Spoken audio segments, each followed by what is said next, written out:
The report describes, like reports of this nature, it describes a problem and then it offers solutions.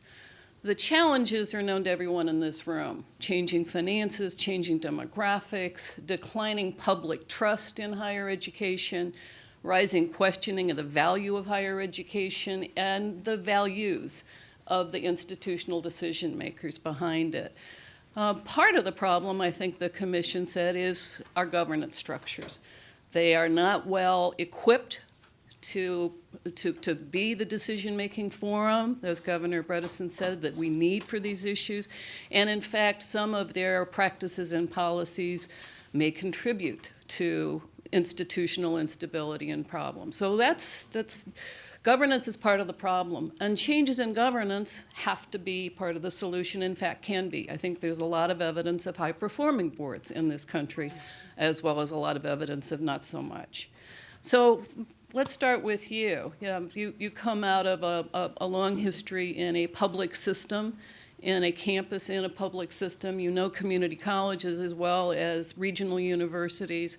You've been part of in a state that's known for a colorful governing boards in Texas. If these recommendations were in place, would they make a difference? How does this feel to you? I think the report is in its DNA weaves the very essence of what's important about the role of governance in higher education. I've been a president of a community college, and so have dealt with locally elected board members over the years, and all varieties, all types. You know, the ones that come on with an agenda immediately, the ones that come not sure why they're there, and the process that evolves in learning to work with each other and toward a common purpose. I have been helped more than I have ever been hurt by locally elected board members, I think, in fact. At the university level, where we have state governor appointed board members, I've been in that system for 23 years, I think we've also been helped more than we've ever been hurt. But when you are hurt by it, and I mean in terms of what the agenda is that you're trying to push forward, it can have great impact because it can derail the efforts of years and years of working together. It can hit at the very core of trust and relationships. And the report talks about culture.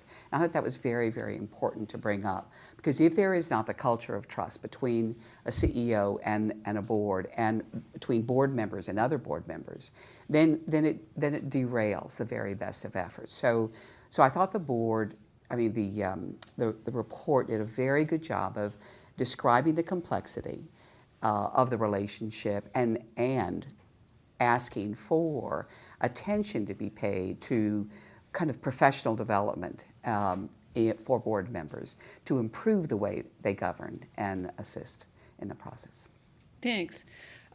Eric Barron, Pennsylvania State University, another institution that's in the last 10 years gone through a lot of institutional soul searching about decision-making, oversight, whether the process have integrity.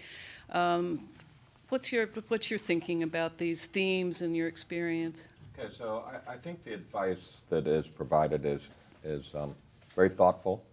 It's very balanced, quite useful.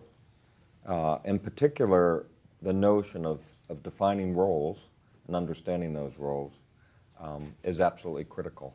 And the notion of always looking at your roles and responsibilities as adding value to the institution becomes incredibly important.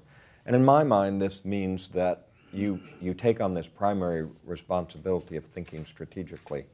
And if you're thinking strategically and thinking about how it is that you add value to an institution, I think that that you're on a path to much more successful governance. Of course, the key here is that you get good advice, but of course you need to follow the good advice if you're really going to have impact. And I'm struck that in the boards at 2 universities that I've had, that even when there were issues, the board members were moving with a sense of commitment to the institution and a commitment to doing what they thought was the best for an institution.